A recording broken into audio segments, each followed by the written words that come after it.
All right, movie and TV lovers, we are here on the set of FATALE with my main man, Geoffrey Owens. How you doing, sir? Good, man. Good to be here.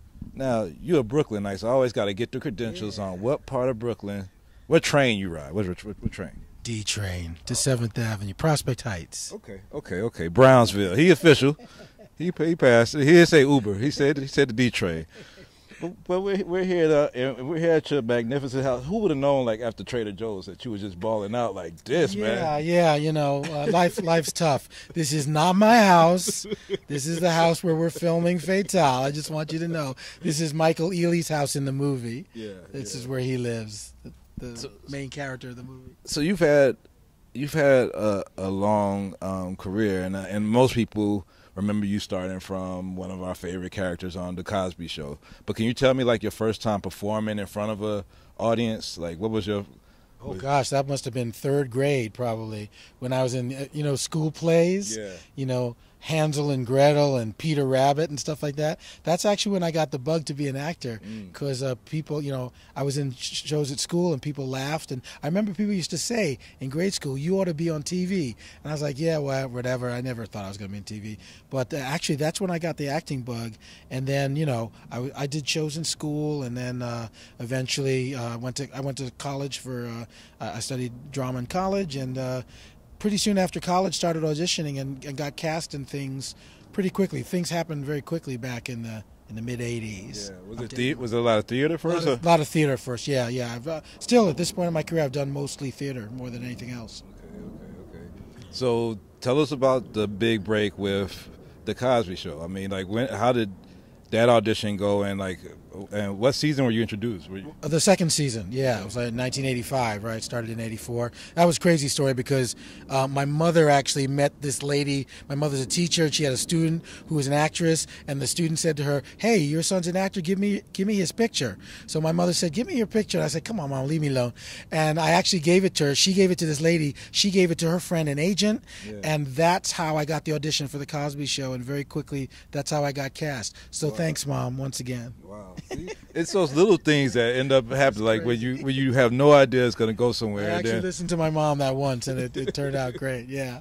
So you do more theater. Like, as an actor, like, what muscles is theater compared to TV? Is it like It's just different. It's not better. It's not harder. It's not easier. It's just different. Like, over the years, I've developed a lot more respect for TV and film actors, because I used to think, well, theater is more difficult.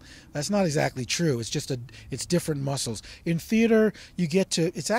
It's easier for me to do theater because you get to rehearse more. You get more rehearsal time. You get time to study your part from, beginning, middle, and end. There's kind of an order. In television and film, as you probably know, you can shoot your last scene first, your first scene last. You know what I mean? Yeah. You can do a scene with somebody and they're not even there. You're talking to a piece of wood or a tape or something.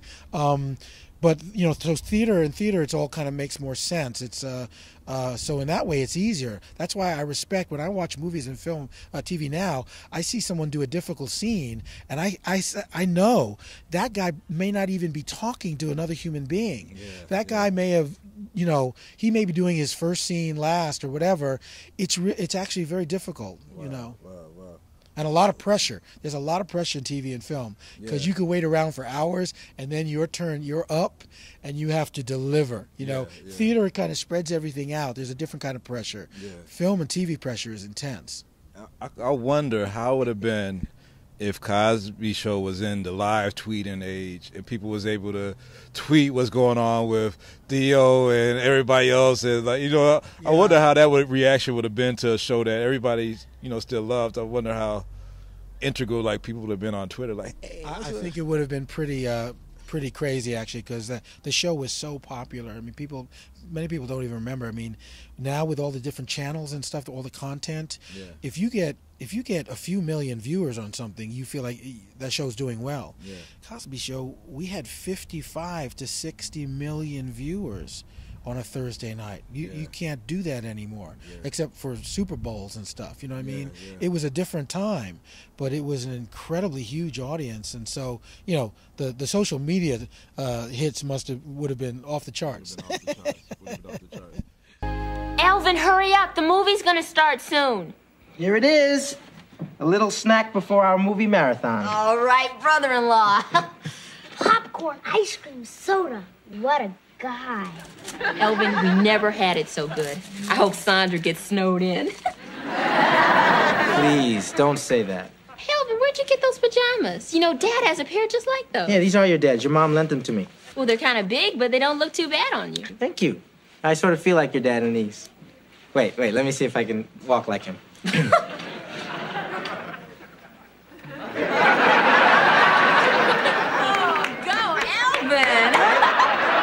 I got it?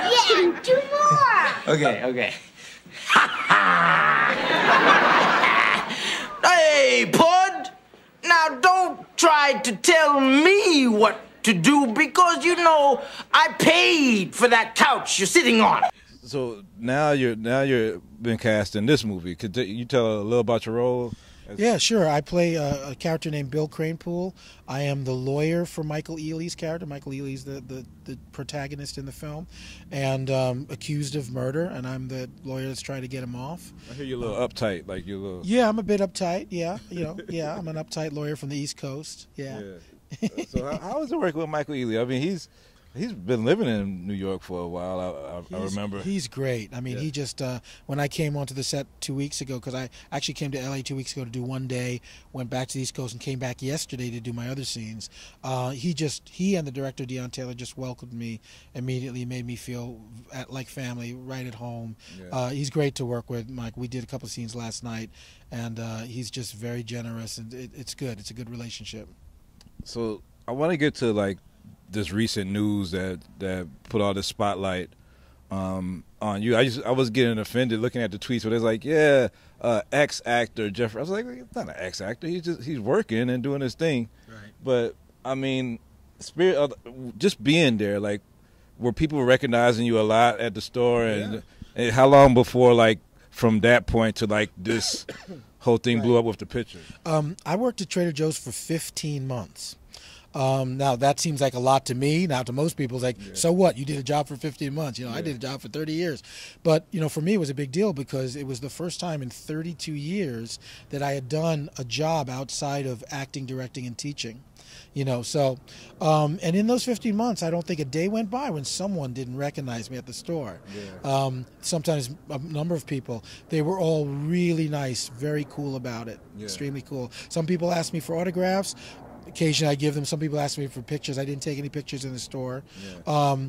But the woman who, it was towards the end of my being there, probably, in those last months or so, that this person, I didn't know it was happening. She took pictures of me, and the rest of the story. She sold them to tabloids and what we used to call tabloids, news outlets, and stuff like that. And when I got wind, a reporter called me and said that the story was being written, and I kind of panicked because I'm a very private person, and when I found out that was going on, I quit Trader Joe's right away because I didn't feel like I wanted to be at the store. I didn't know who was going to be looking at me, who was going to be spying, who was going to take pictures. It was too weird, so I actually left. I quit. They were really nice. They said, well, don't quit. Consider it an indefinite leave of absence. So that technically that's where I'm welcome to go back to Trader Joe's if I need to, which is nice. They're awesome. Yeah. But I left the job, and again that day, August 31st, I'll never forget the date when that story broke, and it was very humiliating because the way they put it, the picture, and the way they talked about me and stuff. But fortunately, the humiliation lasted a very short time because very shortly after that, all the support started rolling in, and everything just turned around, and it's just been incredible the last 5 weeks what's happened. I wonder about just that life experience from working there. It's like, I know actors always get these textures and roles and everything else. Do you think that you grew as an actor from just that life experience of seeing all these real life people every day? Absolutely. I grow as an actor from everything. You know what I mean? Like when you're an actor, you're constantly observing. I'm always observing people and saying, See how he did that? That's what I need to do. If I was ever in that, if I ever had to do that in a scene, that's how my mind works, you know. Right. So yeah, Trader Joe's, any job, you know, you get to observe people in all kinds of situations.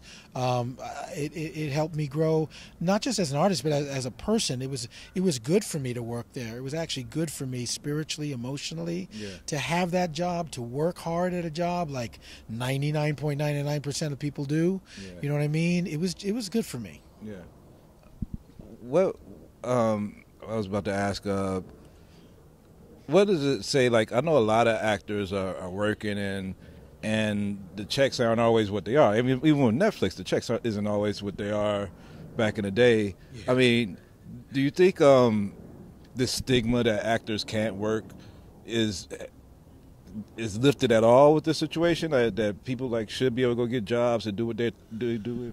I think maybe people who were insecure about working regular jobs, maybe some people, now that they've seen my story, are going to have an easier time doing that. I know for myself, if I ever have to work another regular job, it's going to be easier to do that now than it was when I did it 16 months ago. So I think for people in general, they realize that, hey, if that guy was on the Cosby Show, if he could do that, you know, it's no big deal if I do it or whatever.